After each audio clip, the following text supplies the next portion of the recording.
pues que hay dos tipos de movimiento y que hay, o sea,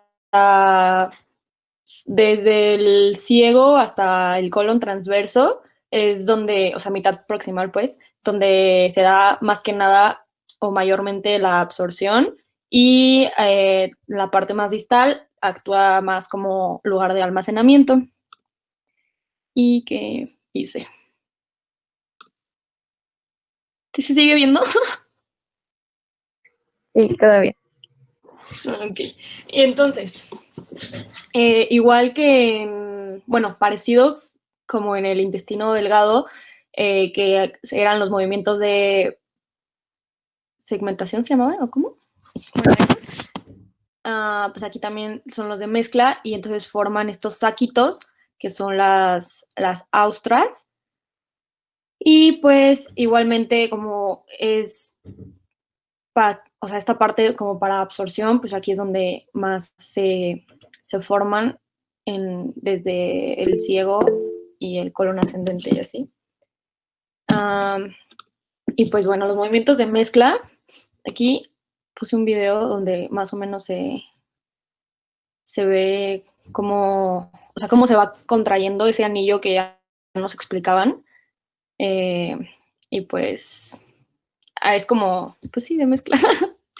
Y entonces, pues ya son esas constricciones circulares y, o sea, que reducen la luz del intestino grueso, a veces pues casi completamente. Y pues al mismo tiempo que las tenias cólicas, que pues son estas, son bandas, ay, me perdí. ¿Qué? Pues se van contrayendo, entonces eso igual va haciendo que, pues que se mezcle y que vaya avanzando, pues el contenido, ¿no?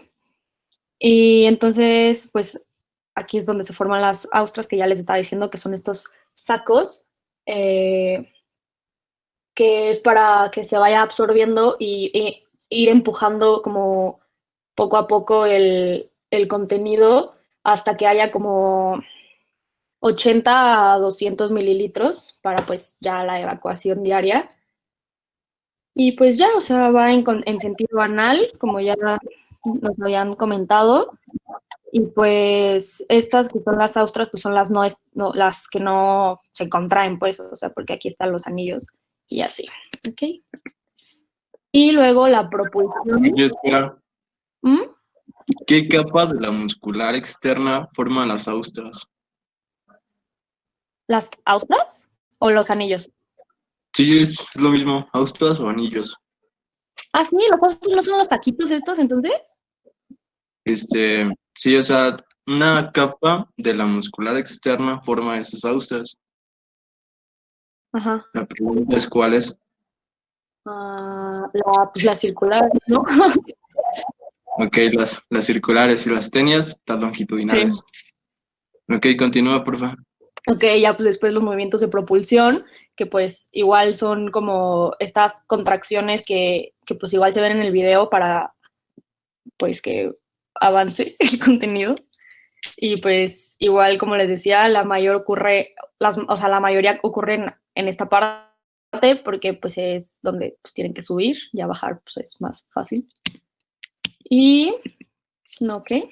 Bueno, ya, aquí están los movimientos de propulsión y son lentas, aproximadamente duran como de 8 a 15 horas para llevarlo desde la válvula, o sea, sí, pues desde el ilion hasta el colon y suelen ser movimientos que ocurren de 1 a 3 veces al día, normalmente cuando pues ingerimos comida, en esa primera hora después del desayuno es cuando más pues se realizan estos movimientos. Y entonces, pues creo que aquí está. Pues sí, son cadenas. ¿Y por qué suceden? Pues porque como respuesta a la distensión pues de todo en general, puede ser también del estómago o de todo, pues manda señales y pues ya comienzan a, ¿o no? Bueno, por distensión del colon, mejor, voy a decir eso. Y pues irritación, que es lo que vemos como en la colitis. Y ya no. Entonces, pues aparece este anillo de constricción que ya hasta estábamos viendo. Y al final, bueno, igual ahorita creo que también se ve en un video, pues se pierden las austras y se van contrayendo como una unidad como para más rápido. Y pues cada contracción dura de 30 segundos a 2 o 3 minutos. Todo esto por 10 o 30 segundos, que pasan las veces que ya mencioné, casi siempre cuando consumimos, después de consumir comida y así. Y pues todo hasta que llega al recto. Y como les mencionaba, pues en el recto no se suele almacenar mucho tiempo o mucho contenido, porque pues es cuando aparece el deseo de defecar. El recto, pues creo que ya todos sabemos, tiene pues estos pliegues que se llaman, ay, ¿cómo se llaman? A ver, pregunta para ustedes, ¿cómo se llaman? Bueno, pues esos pliegues. Entonces ahí se retiene el contenido. Y pues ahora, ¿mandé? Células de Houston. Ándale, esas, meras. Y entonces, pues ya estos son los reflejos por los que se da pues estos movimientos que les mencionaba. Ajá, y pues después de las comidas normalmente, pues es cuando más se dan, porque es por distensión.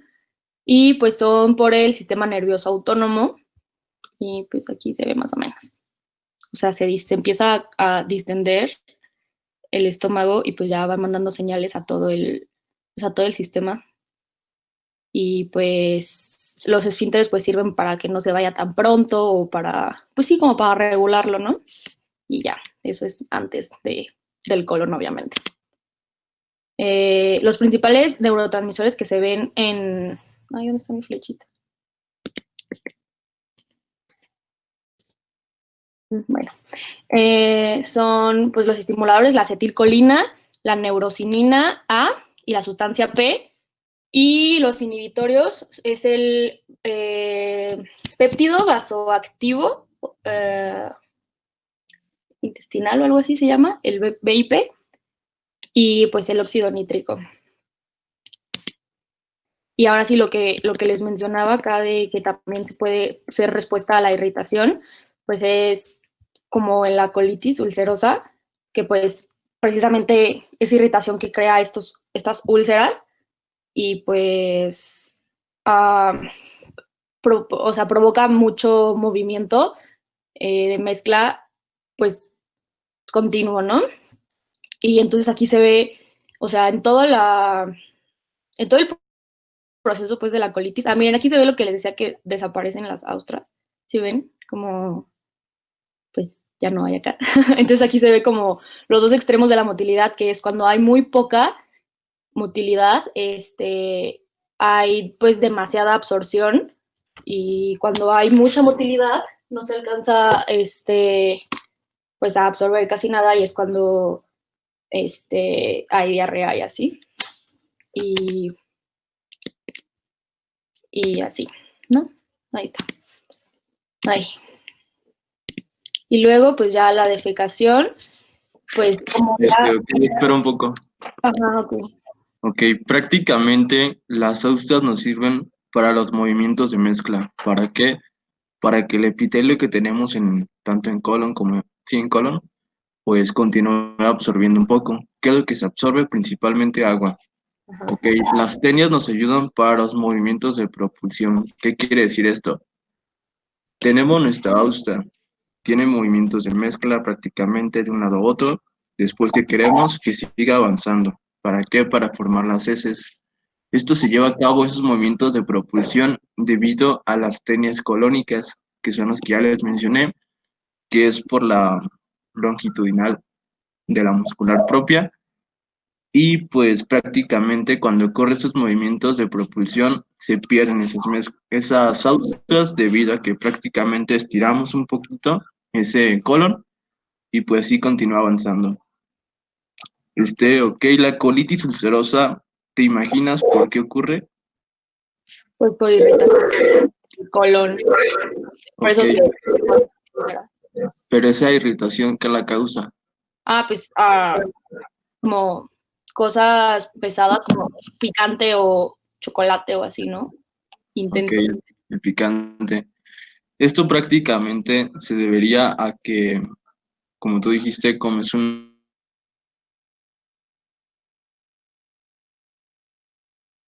al estómago a que esté creando más ácido clorhídrico. En el intestino delgado, si te recuerdan, ahí es donde se neutraliza un poquito el pH, pues como está muy ácido todo ese quimo, no se neutraliza totalmente. Continúa avanzando ese quimo, prácticamente vamos perdiendo lo que es la barrera mucosa, que lo proporcionan prácticamente al hacer las caliciformes, y pues vamos erosionando ese epitelio y eso causa la colitis ulcerosa. Ujú. Y tú mencionaste que pues, los movimientos van a ser más, con mayor frecuencia, debido a que el organismo va a tratar de eliminar más rápido ese quimo ácido y evitar que siga la aplicación de los movimientos que ocurren cuando una persona tiene colitis ulcerosa. Sí, Listo, puedes continuar. ok, gracias. Sí, pues, o sea, lo que decía que presenta los dos extremos de la motilidad, que es cuando primero hay demasiado movimiento y después empieza a ver como la relajación de las austras, como que desaparecen y entonces hay ya una mala movilidad y pues es ya lo que provoca también como heces más duras y estreñimiento y así. Sí, y también respecto a los reflejos que mencionaste, me parece que es el gastrocólico y el duodenocólico. Así. Prácticamente esto quiere decir que cuando llegue comida al estómago, este va a estimular Sí, sí. a su vez al colon debido al plexo de Auerbach para que continúe moviendo ese contenido, esas heces. Y en el caso del duodenocólico, pues igual, prácticamente llega comida al duodeno, manda señales a través de ese plexo de Auerbach, llega al colon, y que nos dices, es que muévete poquito porque ya viene más comida. Prácticamente eso es lo que ocurre. Ujú. Ya puedes continuar, Daniela. Sí, ok, gracias. Pues ya les mencioné los neurotransmisores y así. Luego, pues ya es el deseo de defecación que, mm, que, ¿qué? Pues que inicia cuando el contenido empieza a llegar al recto y pues, aquí está lo que les comentaba, que casi nunca contiene porque pues es cuando se empieza, pues te dan ganas de cagar, pues.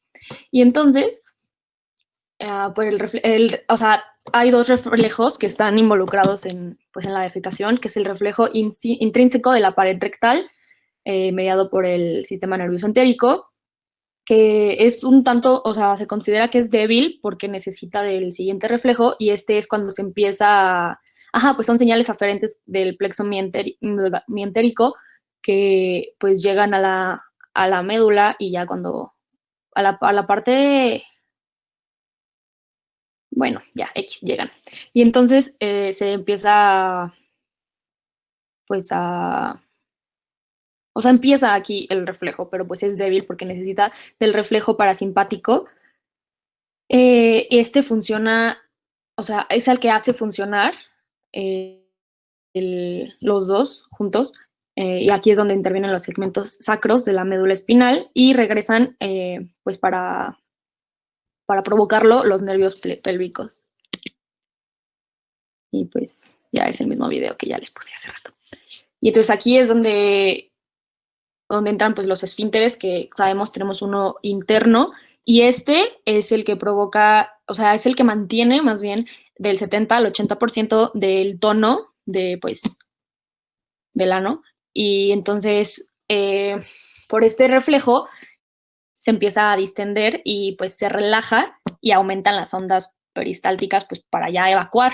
Y entonces ahora nada más se encarga del 40% del tono y no del pues 80%. Y este pues se llama reflejo inhibitorio rectoanal. Cuando esto sucede, el otro 60% pues queda queda bajo el esfínter anal externo y ese pues ya es el voluntario, el que controlamos y el que pues relajamos cuando ya podemos hacerlo, ¿no? Aquí cuando no se completa la defecación después de pues un periodo, dice breve, pero no sé, o sea, no estoy segura qué tan breve sea, pero pues un periodo de tiempo, pues el esfínter interno se acostumbra como a la nueva cantidad de material o contenido que hay en el recto y entonces pues ya regresa al tono original y ya te puedes aguantar otro rato. Ahora, los nervios extrínsecos dependen del segmento intestinal, me refiero a controlan o pues sí, controlan diferentes partes, ¿no? La válvula iliocecal y la porción proximal del colon, que es la que pues decíamos que era el ciego y el ascendente, y esto está por el nervio vago y es, o sea, parasimpático, y del sistema nervioso autónomo por el esplácnico, los dos. No, pues uno simpático y uno parasimpático, ¿no? Y el esfínter anal externo y pues los músculos del piso de la pelvis por los nervios pudendos, que pues ya habíamos visto que son la región sacra de la médula espinal. Estas son como otros, o bueno, sí, otro tipo de señales que se dan cuando pues aparecen estos reflejos. Cuando empieza a llegar al recto, el contenido, pues se provocan como, pues sí, señales.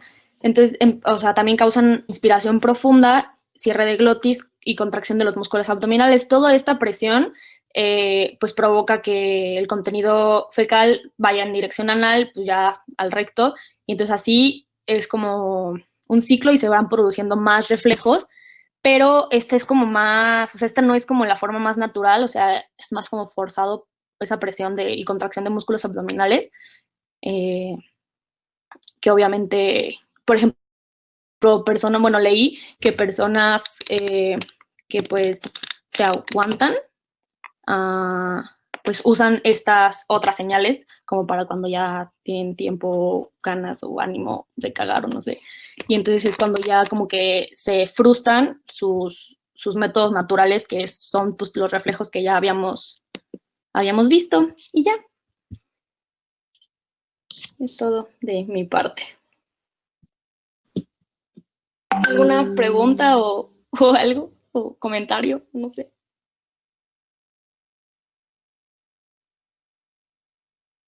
¿No? Ok, está bien. Ok, ¿quién sigue? Sigo yo. Déjame proyecto pantalla.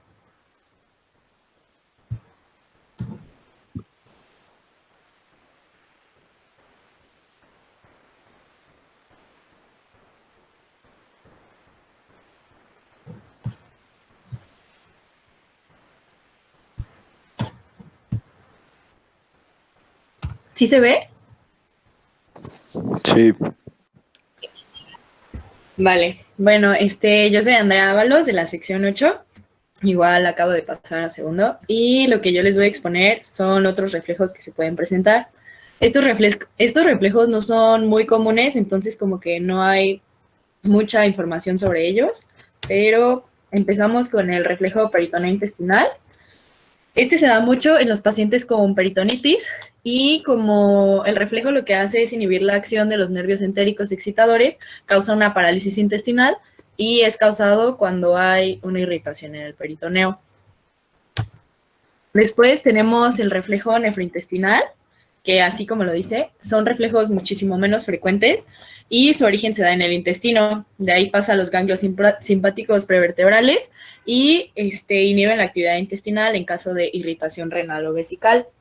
Cuando hay irritación renal, las irradiaciones del dolor se sitúan siguiendo el curso del uréter, siguiendo el trayecto de los nervios abdominogenitales o en algunos casos de la ciática.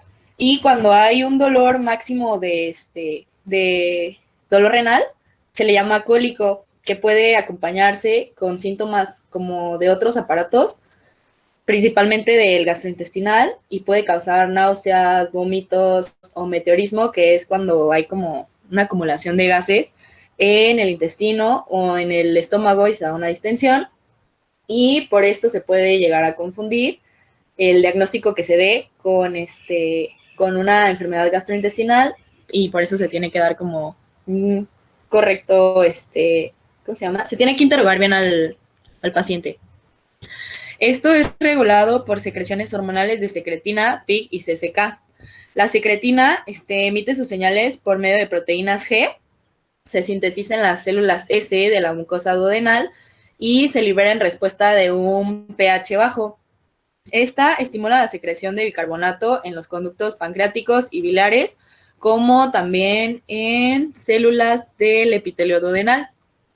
El 80% de la respuesta de este reflejo ocurre en transcurso de digestión y absorción de alimentos.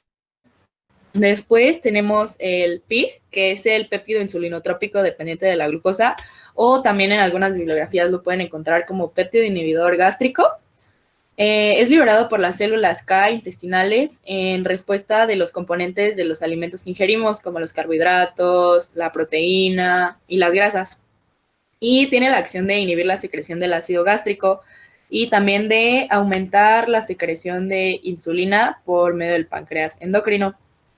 Y la CCK o colecistoquinina tiene la capacidad de contraer la vesícula biliar.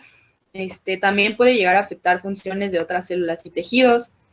Regula la unidad de agrupación duodenal y emite señales al sistema nervioso central para indicar la saciedad de hambre. También coopera como regulador sistémico en la ingestión de alimentos junto con la leptina, que pues es liberada por los adipocitos para ver pues como el estado de reserva de grasa que tenemos en el organismo. Y pues se produce en el duodeno y en el yeyuno por las células I. Después tenemos el reflejo vesicointestinal, que igual que los otros dos, interfiere con acción gastrointestinal, se da igual por irritación renal o vesical, respectivamente, y su integración se da porque los nervios motores, transmitidos por los nervios pélvicos, son fibras parasimpáticas a la pared vesical. Estas dan contracción al músculo detrusor, porque sabemos que actúan en el músculo liso, en este caso pues y dan una relajación al esfínter uretral interno. Después, el nervio pudendo llega hasta el esfínter uretral externo, se relaja y es cuando se produce la micción. Y en el caso de la defecación, los que están encargados son los nervios sacros y pues ya llevan los impulsos nerviosos. Y pues ya de los nervios hay parasimpáticos S2, S3 y simpáticos L2, que son los que lo irrigan. Y ya finalmente su acción es porque los esfínteres intestinal y renal pues dan la secreción de desechos y sus receptores se activan cuando se siente como la presión en la vejiga, porque pues ya pues está como llena, se transmiten a impulsos de la médula y ya después regresan a la vejiga con impulsos nerviosos por el sistema nervioso simpático y hepático. Y aquí se ve bien, si no al rato les mando que son todos los reflejos y pues integración, su acción, pues la información que hay. Y ya, es todo. Ok, los demás, ¿alguna pregunta que tengan para que se la hagan a este equipo?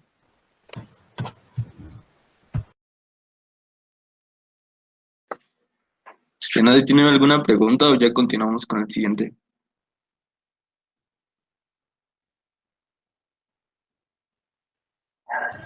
Bien, gracias.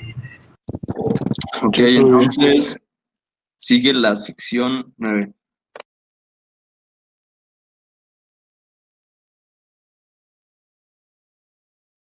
Ok, déjame presentar mi pantalla.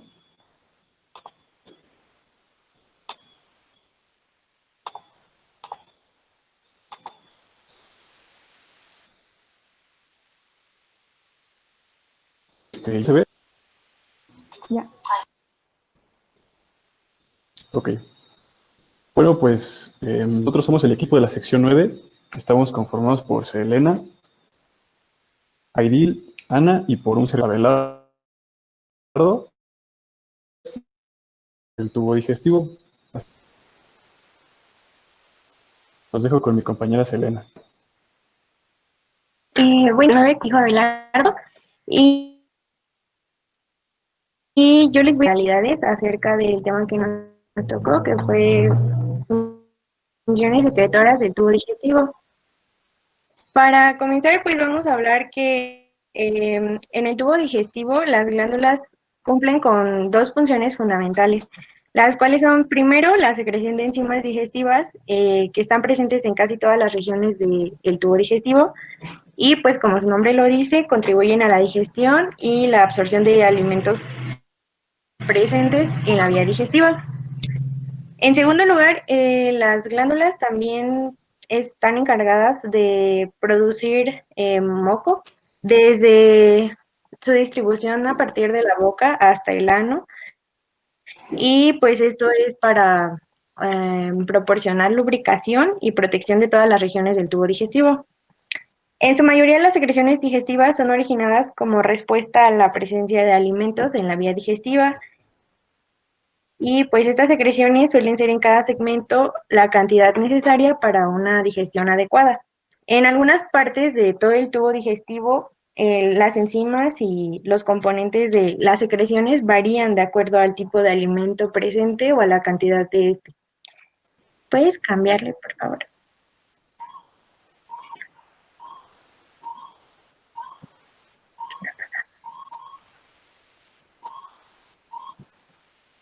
Bueno, ahora vamos a hablar de los tipos de glándulas que podemos encontrar en todo el tubo digestivo, y pues cabe mencionar que existen diversas y que pues ahorita nada más es como de manera general.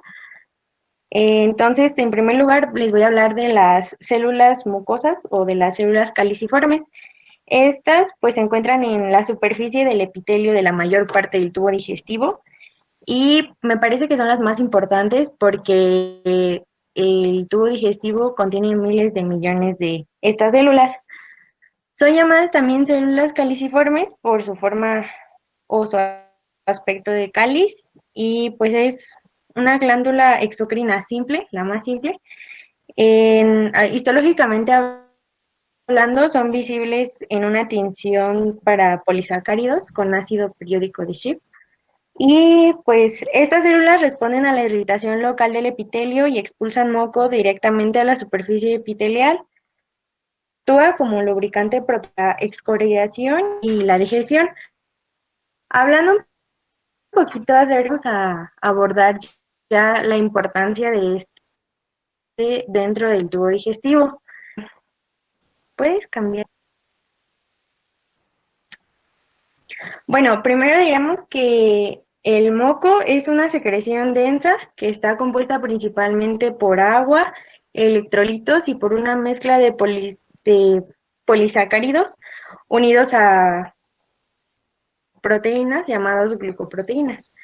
Y pues tiene características a lo largo de todo el tracto similares, en las que predominan pues principalmente la lubricación y la protección, que son unas de las funciones fundamentales de las secreciones de las glándulas. Entre las características del moco podemos encontrar que primero tiene adherente. Esto quiere decir que le permite unirse con firmeza a los alimentos y a otras partículas, formando en ellos una capa superficial. Y pues después tiene una gran consistencia, lo que le permite cubrir la pared gastrointestinal, evitando así casi todo contacto real entre las patas y la mucosa del intestino. También tiene una escasa resistencia al deslizamiento a lo largo del epitelio con suma facilidad. Permite así también la motilidad intestinal. Hace que las partículas fecales se unan entre ellos, creando así masas fecales consistentes que se expulsan gracias a los movimientos intestinales. y pues es muy resistente a la digestión por las enzimas gastrointestinales. Las glucoproteínas que lo forman poseen propiedades anfóteras, lo que significa que amortiguan cantidades pequeñas de ácidos o álcalis. Además, es importante recordar que el moco también contiene una cantidad moderada de iones bicarbonato que neutralizan especialmente ácidos. Entonces, la importancia está en que cumple con la función o la función secretora del tubo digestivo, que es evitar la excoriación y el daño químico del epitelio. En ausencia de moco, generalmente lo más común que se puede notar en ausencia de moco es la dificultad para deglutir. En una situación anómala o en alguna patología, cuando no hay suficiente producción de moco, el paciente refiere tener mucha dificultad para deglutir, aún con la ingesta de agua. Entonces, pues eso puede ser una señal o un síntoma para identificar alguna patología, que es algo que nos dice que pues no está funcionando completamente bien su función secretora de saliva. ¿Puedes cambiarle, por favor? Ok, sección 8, ¿me puede decir qué glándulas encontramos en el esófago?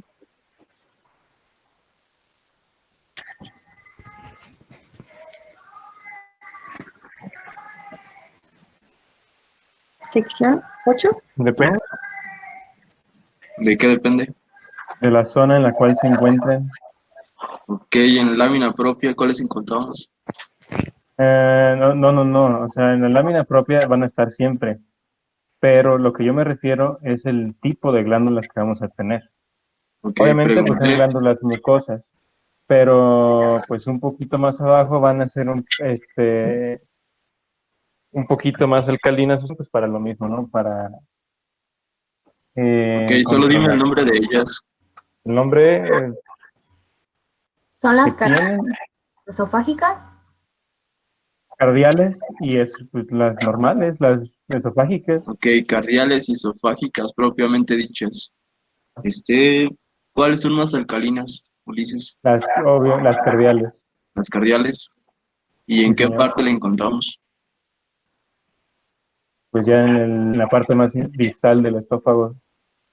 Ok, lo menciona en los libros que están en la parte distal del esófago, pero también en la primera porción. La función de estas glándulas, como tú mencionaste, son más alcalinas, que nos ayudan a que si hay reflujo gastroesofágico, pues prácticamente neutralicen y eviten que este ácido dañe el epitelio del esófago. Pero ¿qué pasa en una persona que tiene hernia de hiato?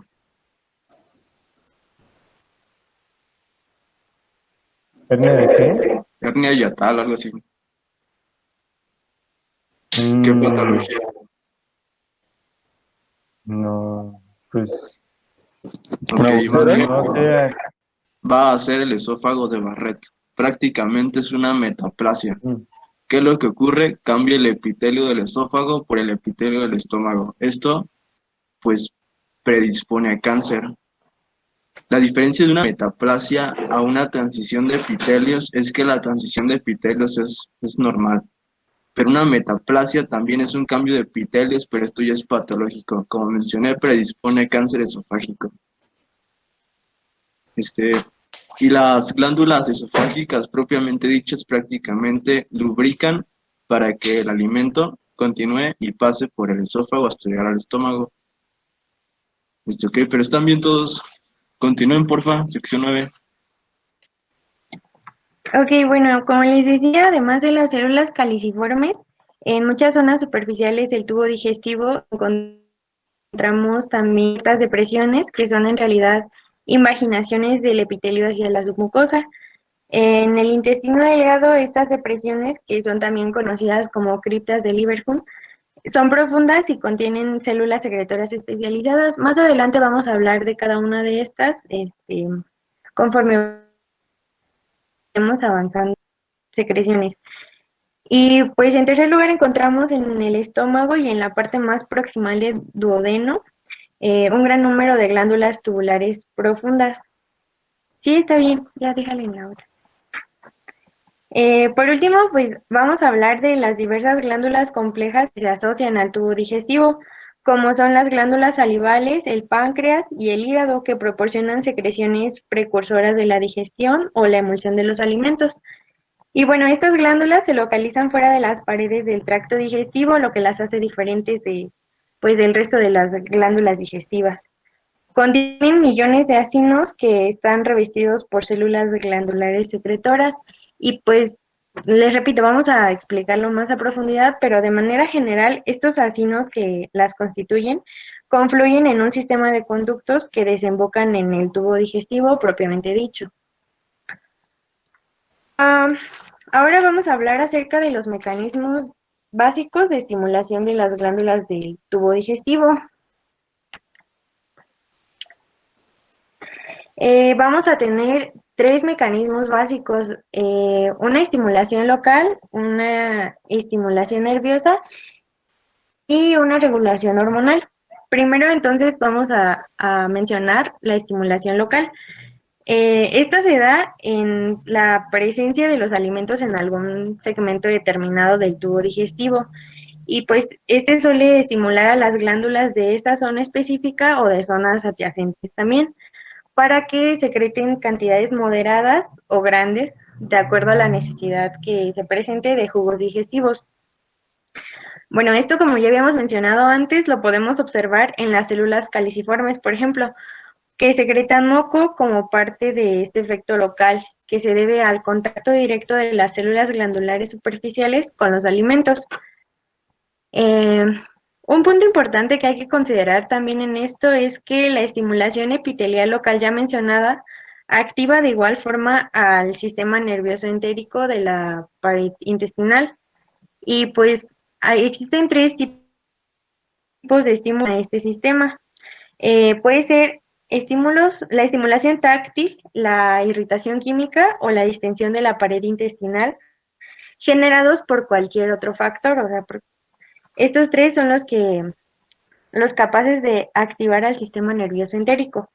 Entonces decimos que los reflejos nerviosos ocasionados por este tipo de estímulos excitan la secreción de las células mucosas de la superficie epitelial intestinal, pero también en ocasiones excitan también a las glándulas profundas de la pared intestinal.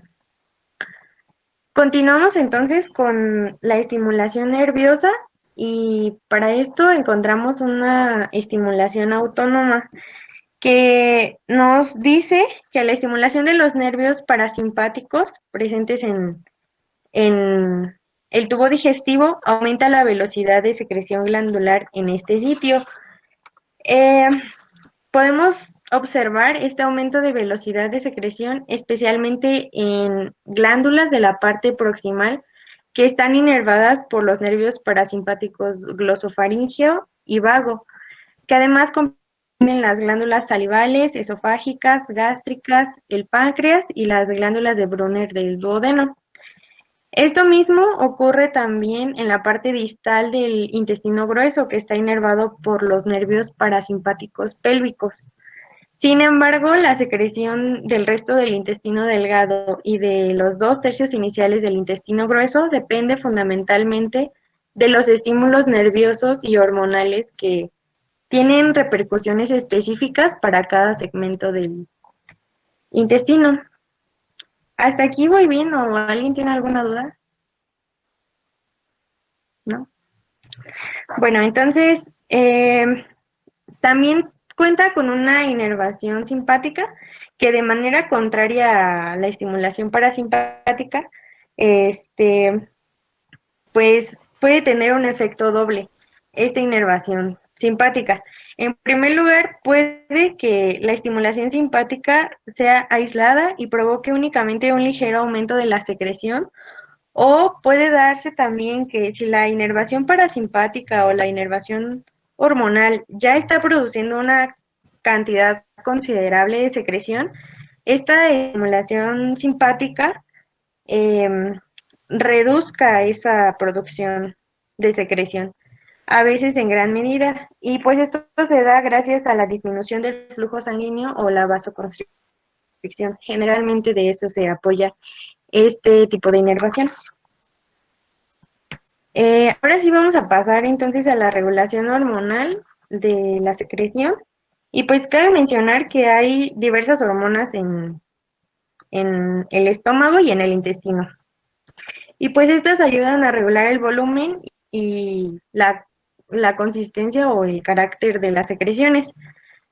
Estas hormonas son liberadas en la mucosa gastrointestinal como respuesta a la presencia de alimentos en la luz del tubo digestivo. Se absorben y luego pasan a la sangre que los transporta hasta las glándulas en donde estimulan la secreción. Este tipo de estímulo actúa principalmente en el incremento del jugo gástrico y de jugo pancreático tras la llegada de alimentos al estómago o al duodeno, perdón. Entonces, cada una de las hormonas las vamos a ir viendo conforme se describan los segmentos del tubo digestivo. Sin embargo, pues es importante mencionarlo. Ahora vamos a ver un poco del mecanismo básico de secreción por las células glandulares. La función secretora, la mayoría de las células glandulares secretan sustancias orgánicas, iones y agua. Entonces, las sustancias orgánicas tienen algunos principios básicos. No se sabe a ciencia cierta cuál es el mecanismo de secreción. Sin embargo, pues muchos autores se refieren al mismo, a un mismo proceso y es como el más acertado o el más cercano a la realidad. Consiste en 6 fases y primero tenemos que los nutrientes necesarios para la formación de la secreción de cualquiera de las células se difunde de forma activa desde la sangre de los capilares hasta la base de las células glandulares. Después, muchas mitocondrias localizadas en la célula y cerca de su base utilizan la energía oxidativa para la transformación del trifosfato de adenosina, ATP, y pues luego de esto, la energía procedente del ATP junto con el sustrato aportado por los nutrientes se utiliza para la síntesis de sustancias orgánicas secretadas. Este proceso de síntesis tiene lugar exclusivamente en el retículo endoplásmico y en el aparato de Golgi de la célula glandular. Y bueno, los ribosomas unidos al retículo son los responsables concretos de la formación de las proteínas secretadas. Luego de esto, los productos de la secreción se transportan a través de los túbulos del retículo endoplásmico y aproximadamente en 20 minutos cubren el trayecto hacia las vesículas del aparato de Golgi. Dentro del aparato de Golgi, los materiales se modifican, sufren adición, se concentran y por último salen al citoplasma en forma de vesículas de secreción que pues se almacenan en los extremos apicales de las células secretoras. ¿Hasta aquí tienen alguna duda? ¿O algo? ¿No? No, gracias. Bueno, ya que las vesículas se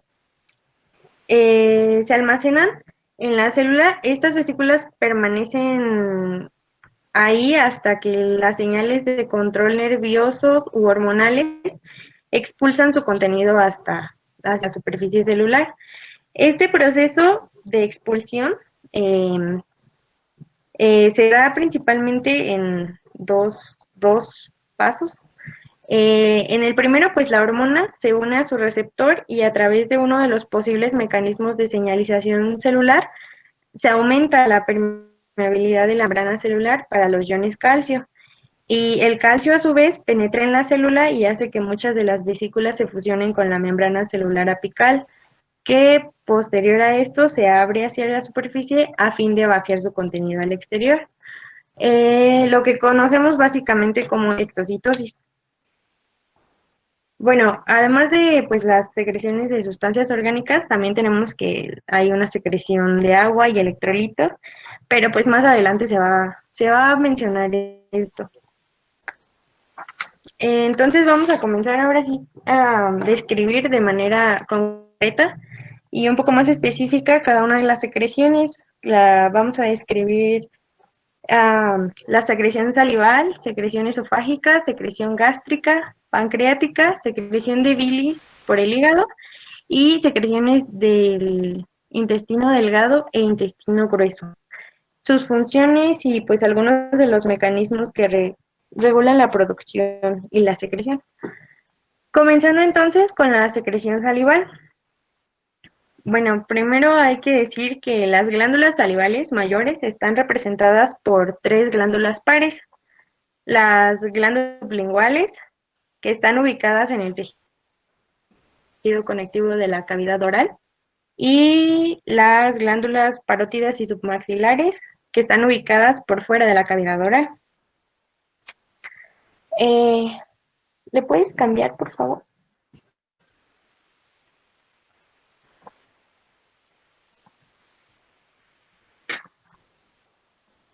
¿Le puedes dar otra?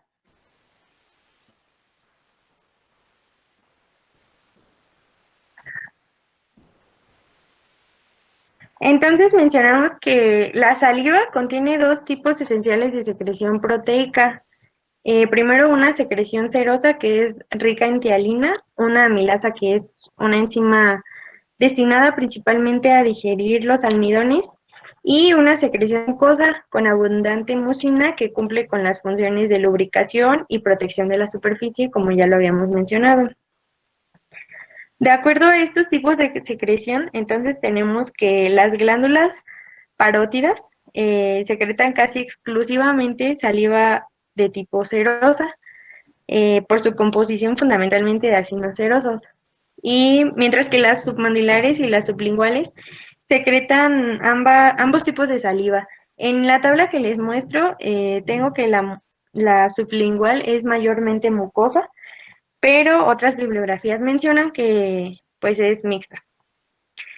Entonces, la glándula submaxilar tiene una secreción serosa mucosa y es la que secreta el 70% aproximadamente de la saliva total producida. La parótida produce el 25% y es de tipo serosa, y la sublingual un 5% y es de tipo mucosa. El pH de la saliva varía entre 6 y 7, ya que es el límite favorable para la acción de la tialina, que si recordamos, pues es la digestión de algunos almidones. Y pues la secreción normal diaria de saliva oscila entre 800 y 1500 mililitros, con un promedio de 1000 mililitros al día o 1 litro. Y bueno, la unidad básica de las glándulas salivares es el salivón, que está formado por acinos, conductos intercalares, conductos estriados y el conducto excretor. ¿Me puedes cambiar, por favor? Ok, entonces ahora vamos a hablar acerca de los iones presentes dentro de la saliva. Y bueno, hay que mencionar sobre todo en la saliva hay grandes cantidades de iones potasio y bicarbonato. Pero las concentraciones de iones sodio y cloruro son menores en la saliva que en el plasma. Esto se entiende mejor, o la relación de esto se entiende mejor si describimos la secreción de la glándula submandibular. Y bueno, esta contiene acinos y conductos salivales, y la producción de saliva se da en 2 fases. En la primera intervienen los acinos y en la segunda intervienen los conductos salivales. En la primera, los acinos producen una secreción primaria que contiene tialina, mucina o ambas sustancias, en una solución de iones con una concentración pues muy similar a la del líquido extracelular. Y después, cuando la secreción primaria fluye por los conductos, se establecen 2 procesos de transporte activo. Estos procesos modifican en gran medida la composición iónica de la saliva. Entonces, primero se produce una reabsorción activa de iones sodio a lo largo de todo el conducto salival, mientras que al mismo tiempo se secretan activamente iones potasio, que se intercambian por los de sodio. De esta forma se reduce mucho la concentración salival de iones sodio al tiempo que aumenta la de potasio. Pero la reabsorción de sodio supera la secreción de potasio, por lo que en los conductos salivales se genera una negatividad de alrededor de menos 70 milivolts. Esta negatividad comienza a facilitar la reabsorción pasiva de iones cloruro y las concentraciones salivales de iones cloruro descienden mucho para acoplarse a las bajas concentraciones de sodio. El segundo proceso que se establece es en el epitelio ductal, ya que este secreta iones bicarbonato hacia la luz del conducto y esta secreción se debe a un intercambio pasivo de bicarbonato por cloruro, pero también podría ser una consecuencia de un proceso de secreción activa. El resultado real de todo este proceso es que en condiciones de reposo, o sea, cuando no hay algún estímulo ni está presente algún alimento o hay alguna regulación hormonal, el contenido de las concentraciones salivales de yodo, de iones sodio y cloruro alcanzan alrededor de 15 miliequivalentes sobre el litro. Y la concentración de iones de potasio se aproxima a 30 miliequivalentes por litro, mientras que los iones de bicarbonato varía de 50 a 70 equivalentes por litro. Estos números son importantes ya que si los comparamos con la concentración que tiene la saliva en un periodo de salivación máxima o cuando hay algún estímulo son más altas. Es decir, que cuando la secreción no tiene ningún estímulo, o sea, en estado de reposo, tiene más concentraciones de estos iones. Sin embargo, cuando hay un periodo de salivación máxima, estos disminuyen. Por ejemplo, el contenido de cloruro es mucho menor que en el plasma, es hasta 3 veces menor que en el plasma. Esto quiere decir que, pues, como se acelera una producción casi hasta 20 veces, no alcanza a cubrirse de todos los iones que normalmente tendría en un estado de reposo. Y pues bueno, esa fue la importancia del contenido de iones. Vamos a hablar ahora de la función de la saliva en relación con la higiene. Y bueno, antes de hablar de esto, me gustaría mencionar que pues dentro de la cavidad oral es donde se comienza con el proceso de digestión. Entonces, la saliva tiene un papel muy importante ya que es en donde comienza a formarse o a prepararse los alimentos para la digestión. Entonces, se forma aquí un bolo alimenticio que es la unión del alimento con la saliva. Comienza también la digestión de los carbohidratos, ya que gracias a la tialina que ya mencionamos antes, comienzan a romperse los enlaces que tienen los alimentos de carbohidratos. También dentro de la función de la saliva en relación a la higiene oral, encontramos que cuenta con la lisozima, que es funciona como un antimicrobiano. Entonces, tenemos que en condiciones de vigilia, cada minuto se secreta alrededor de 0.5 mililitros de saliva. Y casi toda es de tipo mucoso, pero durante el sueño la secreción comienza a disminuir. Sin embargo, es muy importante ya que es la que de mantener los tejidos bucales en buenas condiciones, ya que pues sabemos que la boca es una cavidad que contiene un gran número de bacterias patógenas que pueden destruir con facilidad tejidos y también puede provocar caries dentales. La saliva ayuda a mantener en óptimas condiciones estos tejidos gracias a que el flujo de esta ayuda a lavar y a arrastrar a los gérmenes patógenos y las partículas pueden proporcionar el sostén metabólico. También contiene muchos factores que destruyen las bacterias, como los iones tiocianato y pues distintas enzimas proteolíticas. La más importante, como ya se los mencioné, lisozima, que atacan a las bacterias, favorecen la penetración en las bacterias de los iones tiocianato para que puedan ejercer su acción bactericida y digieren las partículas alimenticias, contribuyendo así a la eliminación del sustrato metabólico utilizado por la flora bucal. Pues también la saliva suele contener cantidades significativas de anticuerpos que destruyen a las bacterias bucales, como algunas que son causantes de la caries dental. Y pues ya sabemos que al igual que en otras, eh, en otras situaciones, la ausencia de salivación, los tejidos bucales podrían comenzar a ulcerarse y pues comenzarían a surgir caries dentales. Por último, ya nada más queda hablar acerca de la inervación, regulación nerviosa de la secreción salival.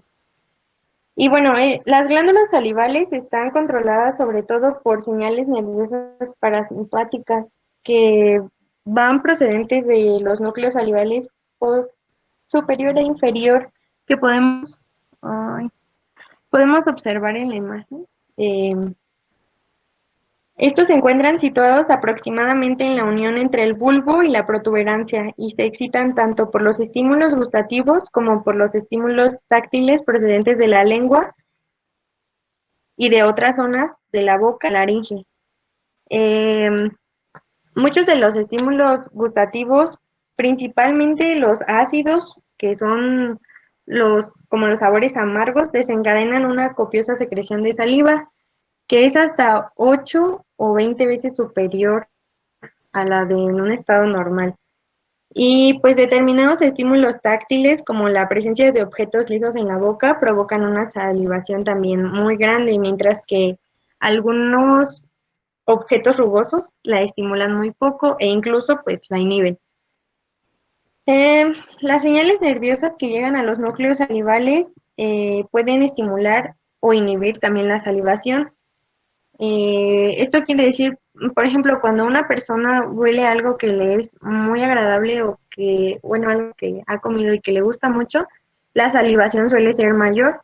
Sin embargo, cuando huele es tan grato, esta se disminuye.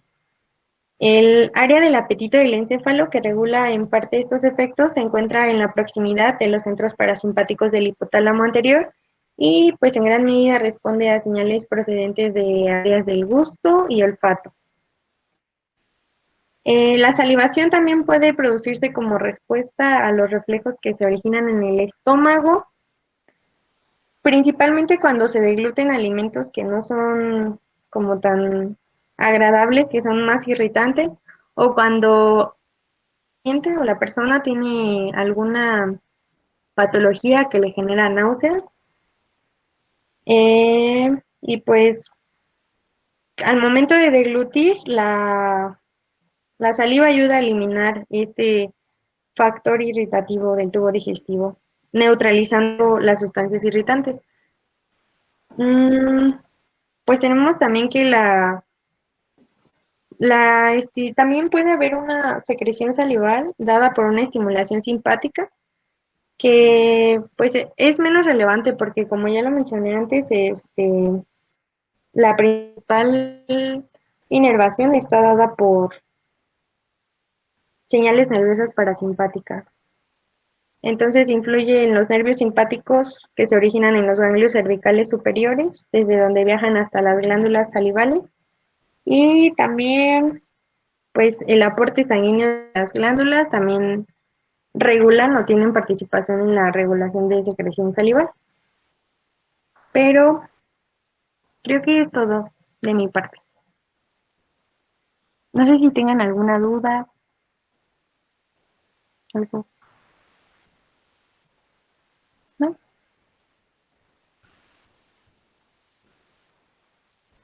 Muy bien, pues entonces continuamos con la secreción esofágica. Bueno, yo sí tengo una duda. ¿Ok? Había visto que también se iba a tener una mayor producción de saliva cuando la superficie del objeto era lisa e iba a ser menor cuando es rugosa, pero la verdad no sé si es cierto o a qué se deba. Sí, sí es cierto. Cuando hay una presencia de objetos como más lisos en la boca se estimula mayormente, pero cuando los objetos son rugosos incluso llegan a inhibirla, o sea, no hay presencia de esta secreción. Ok, gracias.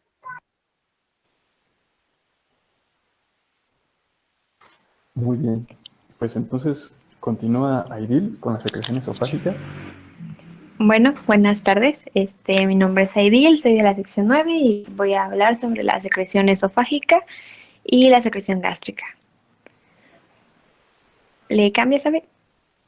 Ok, gracias. Bueno, empezaré mencionando que, pues, como todos ya sabemos, el esófago es un conducto cilíndrico muscular tapizado de mucosa que se va a encargar básicamente de conectar la faringe con el estómago y pues por ahí va a transcurrir el bolo alimenticio. Mide alrededor de 25 a 30 centímetros y pues se va a proyectar a nivel vertebral de la sexta a la séptima vértebra cervical hasta la décima u onceava vértebra torácica. En cuanto a sus características histológicas, es importante mencionarlas para identificar dónde encontramos las glándulas que pues nos van a secretar aquí en el esófago. Pues como ya sabemos, su mucosa está formada por un epitelio plano estratificado, tiene una lámina propia en la cual vamos a encontrar vasos sanguíneos y tejido linfoide, así como las glándulas esofágicas cardiales, como ya nos lo había mencionado Alexander. Después vamos a tener su muscular de la mucosa, vamos a encontrar su submucosa, donde vamos a encontrar los vasos sanguíneos, el plexo de Meissner y las glándulas esofágicas propiamente dichas. Y por último, pues su muscular externa y su adventicia.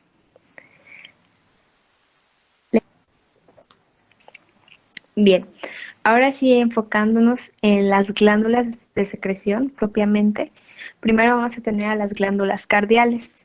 Estas, como ya se había mencionado, se encuentran en la lámina propia. Estas están en la parte terminal del esófago y frecuentemente, pero no siempre, están en su porción inicial.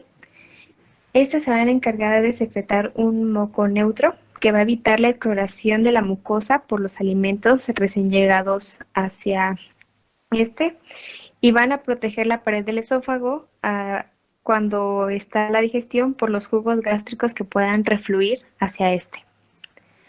Por otro lado, tenemos a las glándulas esofágicas propiamente dichas, que estas se van a encontrar en la submucosa. Estas se van a encontrar en toda la longitud del esófago, pero sobre todo en la mitad superior. Estas son glándulas tubulacinares compuestas que tienen un conducto, como se ve en la imagen, que está cubierto de epitelio plano estratificado. Y pues su secreción va a ser un moco ácido que sirve como lubricante y es un moco viscoso. Y pues creo que en cuanto a secreción esofágica es lo más importante. No sé si me haya saltado algo o tengan alguna duda.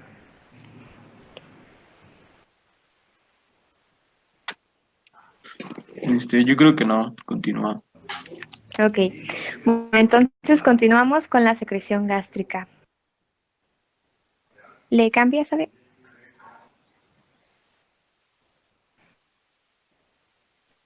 Primero, ya sabemos, el estómago es un reservorio muscular interpuesto entre el esófago y el duodeno. Aquí es donde va a llegar pues el bolo alimenticio. Tenemos que tiene en su porción más superior, está en contacto con el esófago en una región llamada el cardias. Después tenemos el fundus gástrico, el cuerpo, la porción pilórica, donde tenemos el antro y el píloro, y tenemos una curvatura mayor y una curvatura menor. ¿Por qué les menciono esto? porque de acuerdo más o menos a las regiones del estómago es donde vamos a encontrar las distintas glándulas que tenemos aquí. ¿Le cambia, sabe? En cuanto a su histología, pues es casi igual que en las de el general tubo digestivo, pero en sus regiones, los histólogos lo dividen en una región cardial, pilórica y fúndica, de acuerdo al tipo de glándula en su superficie. Y pues como ya sabemos, pues sus capas son una mucosa, una lámina propia, muscular de la mucosa, submucosa, y las musculares longitudinal externa, circular media y oblicua interna, así como su adventicia serosa. Bien, ahora sí, vamos a hablar de las glándulas estomacales. Principalmente vamos a tener dos tipos, las glándulas gástricas y las glándulas pilóricas. Las glándulas gástricas las vamos a encontrar en lo que es en la superficie del cuerpo y el fondo gástrico. Las pilóricas, pues cerca del antro pilórico. Las glándulas gástricas constituyen el 80% de todas las glándulas del estómago. Y estas se van a encargar de secretar el ácido clorhídrico, el pepsinógeno, el factor intrínseco y el moco, que describiremos más adelante. Por otro lado, las glándulas pilóricas van a secretar las hormonas gastrina y somatostatina. ¿Le cambia? Ok, ahora sí. Cada tipo de glándulas tiene células diferentes. Las glándulas gástricas van a tener células mucosas de la superficie que son cilíndricas, que van a secretar moco, un moco con bicarbonato que sirve para la protección, y también glándulas de, células mucosas del cuello, que pues estas van a tener como un moco un poco más ácido. Después tenemos las células parietales, que estas células parietales, o también llamadas células oxínticas, nos van a secretar lo que es el ácido clorhídrico y el factor intrínseco. Las células principales nos van a secretar una proenzima que se llama pepsinógeno. Y también tenemos otro tipo de células que se les llaman células parecidas a la enterocromafin, que estas nos van a secretar histamina. Por otro lado, las glándulas pilóricas nos van a secretar, como ya le había dicho, la gastrina, la somatostatina y también moco. Bien, vamos a empezar con la formación del ácido clorhídrico. El ácido clorhídrico pues la van a secretar las células parietales o células oxínticas. Alexander, me habías dicho que querías explicar tú la formación del ácido clorhídrico, ¿o me equivoco? Sí. Isabel, ¿podrías dejar de compartir la pantalla para que la ponga Diana? Yo Sí, y sí. Diana la vamos a explicar. Por supuesto. Ok, entonces voy a presentar. Ustedes me dicen si la pueden ver, ¿ok?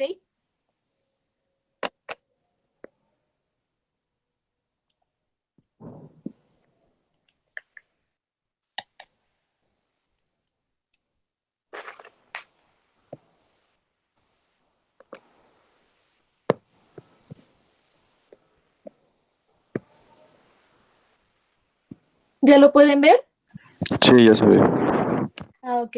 Bueno, pues Alexander y yo les vamos a presentar los mecanismos de secreción del ácido clorhídrico. Primero que nada, me gustaría explicarles cómo se secreta la gastrina, porque la gastrina, ustedes saben que es la sustancia que se encarga de estimular a las células parietales para que secreten el ácido clorhídrico. Bueno, los estímulos para la gastrina son dos principalmente: la entrada de un alimento rico en proteínas o la estimulación por acetilcolina, ¿ok? Bueno, primero les voy a explicar el estímulo de secreción de gastrina por un alimento rico en proteínas. Ustedes saben que muchos alimentos pues contienen oligopéptidos, ¿ok? Entonces, ¿qué es lo que pasa? Cuando estos oligopéptidos entran al estómago, van a estimular a las terminaciones nerviosas entéricas, ¿sí? El epitelio gástrico, y así como todo el epitelio del tracto gastrointestinal, va a tener terminaciones sensitivas. Ajá. Entonces, estas terminaciones sensitivas del estómago detectan la presencia de oligopéptidos. Por lo tanto, permiten la secreción del péptido liberador de gastrina, también conocido como bombecina, ¿sí? ¿Qué es lo que pasa? Esta bombecina estimula a las células G, principalmente del antro gástrico, para que puedan liberar la gastrina, ¿sí? Esta gastrina se transporta a la sangre, ¿ok? Toda la gastrina que se secretó por las células G va a pasar a la sangre.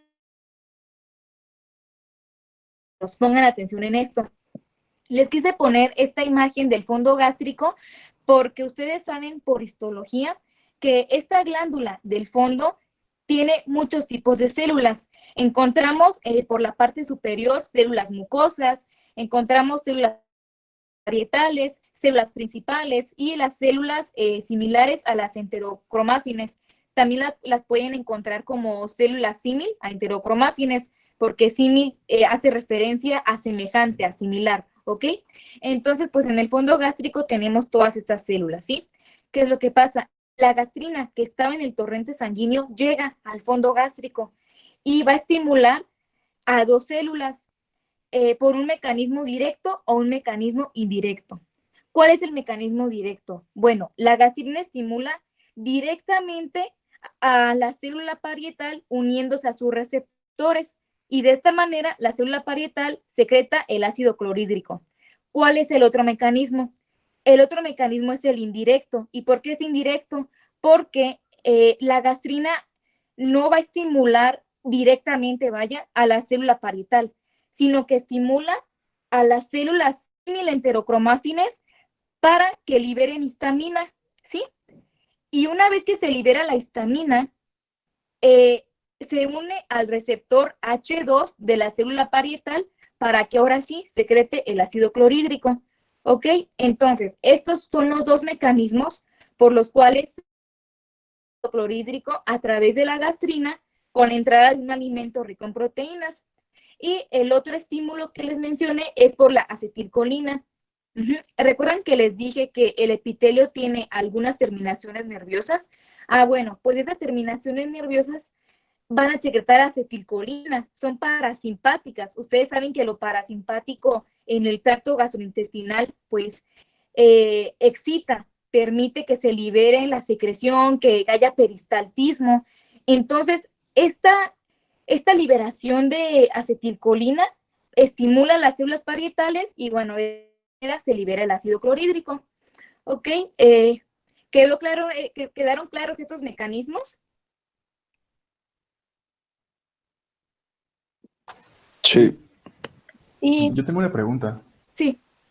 Entonces, si no hay, por decirlo así, una posterior secreción de histamina al estimular las células parecidas a las enterocromáfines, ¿no va a haber propiamente una secreción del ácido clorhídrico?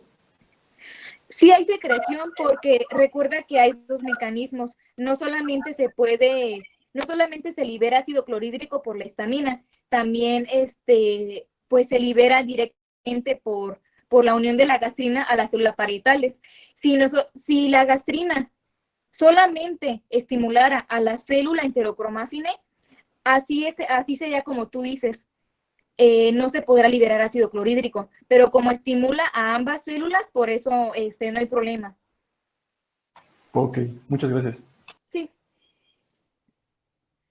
Y bueno, en lo que les va a explicar a Alexander, yo primero quiero describir la morfología de la célula parietal porque lo van a ocupar para comprender el mecanismo de formación del ácido clorhídrico.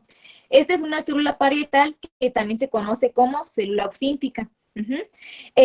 Las vellosidades, bueno, no son vellosidades, pero las prolongaciones de la célula que observan se llaman, bueno, van a dar origen a los canalículos, ¿sí? Y es en esta porción de los canalículos en donde se secreta el ácido clorhídrico y pues se forma en los canalículos.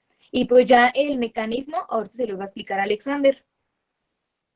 Yo tengo una duda. Sí, dime. El ácido clorhídrico es parte del jugo gástrico, ¿no? Sí, ¿Qué otros componentes tiene el jugo gástrico? Agua. El ácido clorhídrico está formado por cloro, iones Ajá. hidrógeno y agua. Ah, ok. ¿Y el agua también la secretan las células? Así es. En este proceso pongan mucha atención. Alexander y yo vamos a tratar de apoyarlos, pero yo les voy a señalar lo que vaya diciendo Alexander. Igual si en algún momento se pierden, con toda confianza nos interrumpen, porque es importante que comprendan desde el primer paso para que sepan cómo se forma pues el ácido clorhídrico, ¿va? Ok, gracias, Diana. Primero que nada quiero que se enfoquen donde dice receptores. ¿Puedes encerrar ahí, porfa, Diana? Sí. Ok, como ustedes pueden ver, hay como tres iconos, por así decirlo, de diferente color. Esto debido a que Grecia, y de hecho Diana se los acaba de mencionar ahorita, hay tres tipos de estímulos para que la célula parietal pues produzca ácido clorhídrico. Uno es que tiene receptores para acetilcolina. ¿Quién los libera? Las terminaciones nerviosas de tipo parasimpático. Ese es un estímulo. El siguiente va a ser la unión de ese receptor, de un receptor H2 con la histamina. La histamina va a ser liberada por las células heterocromáfines, que fue tu pregunta, Abelardo, pero no solo esas células producen la histamina, si te recuerdan también los mastocitos, entre otras células. Y por último, lo que nos falta para que se produzca este ácido clorhídrico es la gastrina. Esta hormona va a ser producida por las células G del anto pilórico y pues prácticamente en el momento en el que se unen estas hormonas con ese receptor es cuando se desencadena la producción del ácido clorhídrico, que es lo que les voy a explicar. Ok, primero que nada, váyanse donde dice H2O, que es el agua. El agua va a estar dentro de la célula parietal. ¿Qué es lo que va a pasar? Esta se va a disociar en un ion hidrógeno y en hidróxido. Este de aquí, hidróxido, está de color gris y este es el agua. Recuerden, ustedes se pueden preguntar, bueno, ¿de dónde sale el agua? Bueno, pues en el citoplasma, sí, el citoplasma es agua. Entonces, pues por eso aparece aquí. Sí, Alex. Ok, continuamos. Dentro de la célula parietal también vamos a encontrar dióxido de carbono. En el momento en el que se une ese hidróxido con el dióxido de carbono, vamos a formar lo que es el bicarbonato. Es una. Ahora imagínense que se repite lo mismo, pero ahora se une el dióxido de carbono con el agua. ¿Qué es lo que tenemos? Ácido carbónico. Ok, continuamos. El ácido carbónico también se va a poder disociar, pero antes de eso, el agua con el dióxido de carbono se va a unir debido a una anhidrasa carbónica. Ok, entonces agua más dióxido de carbono por la anhidrasa carbónica nos da el ácido carbónico. El ácido carbónico a su vez se puede disociar. ¿Ahora en qué se disocia? Se va a disociar en hidrógeno y en bicarbonato. Ok, si se fijan, ahorita ya producimos dos moléculas de bicarbonato y dos de hidrógeno. ¿Qué es lo que pasa? Prácticamente el hidrógeno va a salir de la célula parietal debido a una bomba de protones donde se intercambia el hidrógeno con el potasio. De esta manera sacamos el hidrógeno de la célula, llega a la luz del canalículo y el potasio que estaba en la luz canalicular lo introducimos dentro de la célula. Ok, ¿hasta ahí vamos bien? Sí. Ok, perfecto. Ahora lo que ocupamos es eliminar ese bicarbonato que está dentro de la célula. Lo vamos a hacer debido a una proteína que tiene función de antiporte. ¿Qué es lo que va a pasar? Sale el bicarbonato que está en la célula y ese lo metemos al vaso sanguíneo. En cambio, el cloro que viene viajando por ese vaso sanguíneo va a ser introducido ahora a la célula parietal. Esto debido a ese antiportador. Entonces ya eliminamos el bicarbonato, llega al vaso sanguíneo, se intercambió con el cloro y el cloro ahora está en la célula parietal. Ok, el cloro no nos sirve en la célula. ¿Qué es lo que ocupamos? Que este salga de ella para que llegue la luz del canalículo y se pueda unir al hidrógeno. Esto lo vamos a hacer por canales de cloro. Si ustedes pueden ver, ahí dice salida del cloro por los canales de cloro. Entonces el cloro sale de la célula, llega a la luz canalicular, ahora se une con el hidrógeno y nos forma el ácido clorhídrico. En cambio, lanzamos al vaso sanguíneo, se sigue acumulando en este y es lo que se denomina marea alcalina. Y prácticamente este es el mecanismo que se produce en el momento en el que se una tanto acetilcolina como gastrina y histamina. Prácticamente esto es lo que ocurre. Si se unen esos a sus receptores, ocurre todo este proceso. Ahora bien, tenemos ciertos medicamentos que pueden bloquear estas actividades. Por ejemplo, la ranitidina se puede unir a los receptores H2, que son para histamina, y por lo tanto disminuimos la producción de este ácido clorhídrico. La otra es que usemos el omeprazol. Este bloquea prácticamente esa bomba de protones, por lo tanto, pues no intercambiamos el potasio con el hidrógeno e igual disminuimos la secreción del ácido clorhídrico. Y pues prácticamente eso sería todo el mecanismo. Si tengan alguna duda, quieren que lo repita o algo. No, Quedó yo muy bien, tengo una Alex. duda. A ver, Gracias. El responsable de que el hidrógeno no se esté, o sea, no esté produciendo el ácido clorhídrico dentro de la célula, va a ser siempre el potasio al generar ese intercambio entre la luz canalicular y la célula parietal. Ok, respecto a eso, de ley ocupamos esa bomba de protones. Si no existiera esa bomba de protones, no podemos intercambiar el potasio que abunda en la luz del canalículo por el hidrógeno que va a estar en la célula parietal. Así, si bloqueamos la bomba de protones, evitamos la producción de ese ácido clorhídrico. ¿Y qué es lo que evita que no se produzca dentro de la célula? Porque, o sea, se supone que el sistema antiporte sí va a dejar que el cloro entre, pero Ajá, también, pues por, ¿cómo decirlo? Em, pues por cargas, yo qué sé, pues sí, como el hidrogenión tiene una carga positiva y el cloro tiene una carga negativa, pues sus electrones se van a estar atrayendo, ¿no? Uno va a ceder y otro va a recibir. Entonces, ¿por qué no ocurre este proceso en el hipotético caso de que la bomba de protones falle? ¿Por qué, o qué es lo que evita que el hidrogenión no se asocie con el ion cloruro? ok. Prácticamente lo que tú dices, ¿por qué el hidrógeno no se une en el cloro dentro de la célula o cómo? Ajá, exactamente. O sea, en el hipotético caso de que la bomba de protones no funcione, pues el hidrogenión y el cloruro se van a unir, ¿no? Ok, mira, te explico. Prácticamente, si dejamos el hidrógeno dentro de la célula, puede que se vuelva a unir al hidróxido. Estaríamos formando agua nuevamente. De eso no nos sirve. Por eso ocupamos esa bomba de protones para que este hidrógeno salga y no se una con el hidróxido. Y es por eso que si te fijas, después del antiporte, el cloro también tiene que salir fuera de la célula parietal por estos canales de cloro, para que pueda ¿Mm? interaccionar y unirse al hidrógeno. Entonces, sí puede en algún caso formarse ácido clorhídrico en la célula parietal, ¿no? O sea, no hay nada que impida. Ok, podría, pero podemos decir que hay más afinidad de que se una ese hidrógeno con el hidróxido dentro de la célula. Ok. Ok, sí, todo claro ok. entonces. Algo también que es importante, como vemos en esta bomba, pues hay un intercambio, ¿no? Sale el hidrógeno y se mete el potasio. Y algo importante es que el potasio se recicla.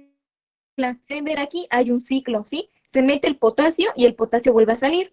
El potasio, una vez que entró por la bomba hidrógeno-potasio ATPasa, va a salir por un canal de potasio y de esta manera, pues continuamente se está reciclando y esto es muy importante porque permite que el hidrógeno siga saliendo, ¿ok? Entonces eso también es importante saberlo. Y también, además de esta bomba, tenemos otra bomba, es la bomba sodio-potasio ATPasa. Prácticamente lo que hace es meter más potasio para que siga funcionando esta bomba y saca sodio, ¿sí? Ok, pues creo que ya sería todo del mecanismo de la síntesis de este ácido clorhídrico. Y bueno, también chequen ahí, la molécula de agua también tiene una flechita. Esto se da por osmosis. Sale agua, entonces tenemos en la luz del canalículo tanto agua como ácido clorhídrico. Ok, Diana, entonces ya puedes tener la presentación. Listo. Ok, entonces Abelardo, puedes presentar de nuevo y seguir con el tema. Claro.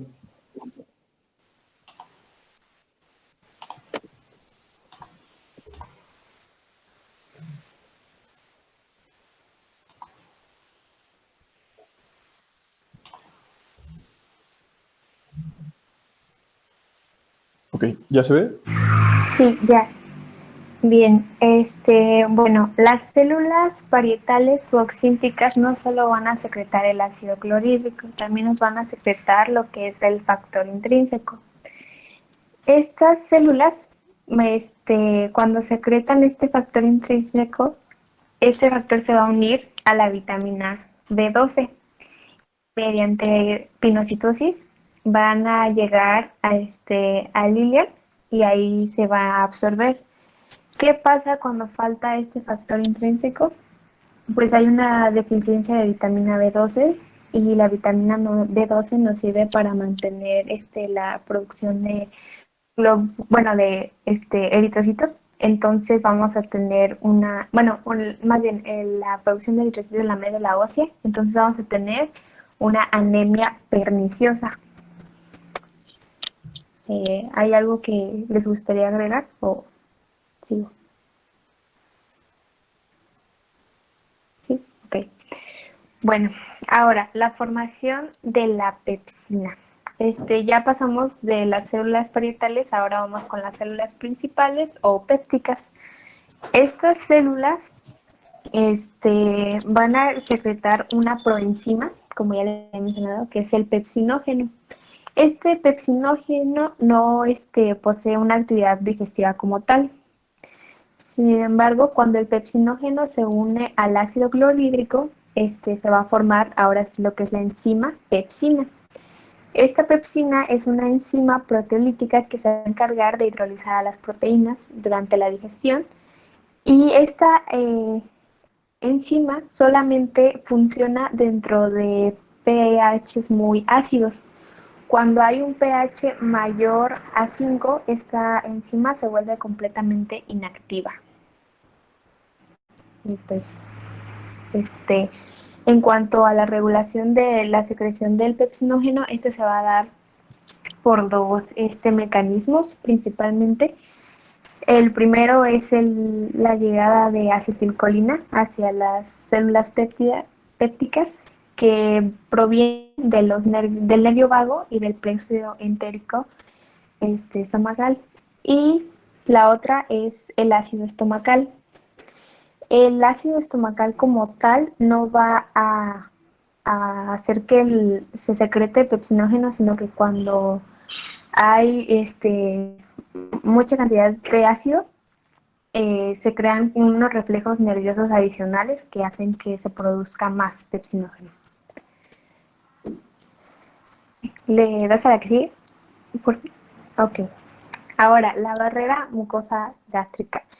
Esta barrera pues es importante debido a que el pH de la luz estomacal es muy bajo, es de 1 a 2 y pues este pH sería, podría destruir cualquier tejido.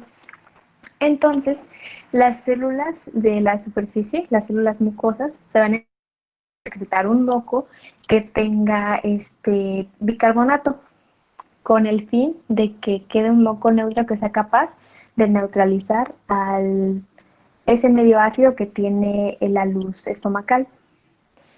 Para que esto funcione adecuadamente, tiene que haber una regeneración epitelial pues constante y una microcirculación que permita que estas células epiteliales se nutran adecuadamente para que funcionen. El principal estimulador o mediador de esto son las prostaglandinas. Cuando nosotros tomamos los famosos AINES o antiinflamatorios no esteroideos, lo que pasa es que se inhiben las prostaglandinas y entonces la mucosa no es igual y pues hay un daño a la mucosa gástrica. Y pues Oigan, ¿les parece si paramos aquí y continuamos mañana? sí, está bien. Sí, está bien. Va.